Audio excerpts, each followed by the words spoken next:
मित्रांनो, महाराष्ट्रात अनेक विशिष्टपूर्ण गावं आहेत आणि प्रत्येक गावात हनुमंतांचे मंदिर आहे. पण मित्रांनो, असं एक गाव आहे की त्या गावामध्ये हनुमंताचे एकही मंदिर नाही. तर या गावात मारुती नावाचा व्यक्तीही नाही आणि मारुती नावाच्या व्यक्तीला या गावातली मुलगीही दिली जात नाही. इतकंच नव्हे तर त्या गावात हनुमान चालीसा, हनुमान स्तोत्र, हनुमानाची भजन आणि आरती सुद्धा केली जात नाही.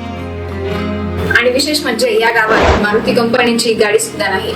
तर मित्रांनो, हे गाव आहे महाराष्ट्रातील अहिल्यानगर जिल्ह्यातील दैत्यनांदूर गाव. तर मित्रांनो, या गावात हनुमंताचे मंदिर का नाही यामागचं कारण आपण या व्हिडिओच्या माध्यमातून जाणून घेऊया. तुम्ही चॅनलवर नवीन असाल तर अशा रहस्यमय कथा जाणून घेण्यासाठी आमच्या सनातन मराठी युट्यूब चॅनलला नक्की सबस्क्राईब करा.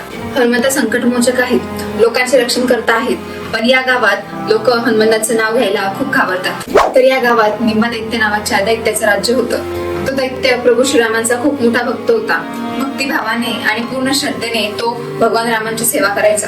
प्रभू श्रीराम आता सीतेचा शोध घेत असताना या गावामध्ये आले आणि त्यांनी या गावात मुक्काम केला. आणि प्रभू श्रीराम त्या दैत्याची सेवा बघून खूप प्रसन्न होतात आणि दैत्यराजला प्रभू श्रीराम आशीर्वाद देतात की या गावात तुलाच कुलदैवत समजलं जाईल आणि तुझीच पूजा केली जाईल. हे जेव्हा हनुमंतांना समजतं तेव्हा ते खूप संतापतात. हनुमंत विचार करतात की एक दैत्य रामाचा भक्त कसा असू शकतो.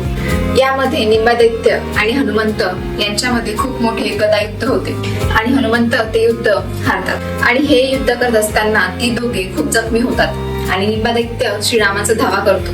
त्यामुळे हनुमंत आश्चर्यचकित होतात आणि प्रभू श्रीराम तिथे येतात आणि त्या दैत्याला बरं करतात आणि त्याला वर देतात की या गावात तुझेच मंदिर बांधले जाईल आणि तुझीच पूजा केली जाईल आणि तुझेच नाव निघेल. तर रामाने वर दिल्यावर निम्बा दैत्य श्रीरामांना म्हणतो की तुम्ही तर हनुमंतांना सांगितलं आहे की प्रत्येक गावात तुझेच मंदिर होईल, मग हे कसं काय शक्य आहे. त्यावर प्रभू श्रीराम म्हणतात की हे गाव तुझंच राहील, या गावात कधीच हनुमंताचं मंदिर बांधलं जाणार नाही आणि तसेच या गावात हनुमंताचे नाव देखील घेतले जाणार नाही.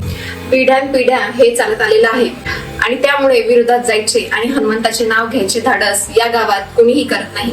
निम्बा दैत्य हेच आमचं जागरूक दैवत आहेत, याचीच आम्ही पूजा करत राहू असं गावकऱ्यांचं म्हणणं आहे.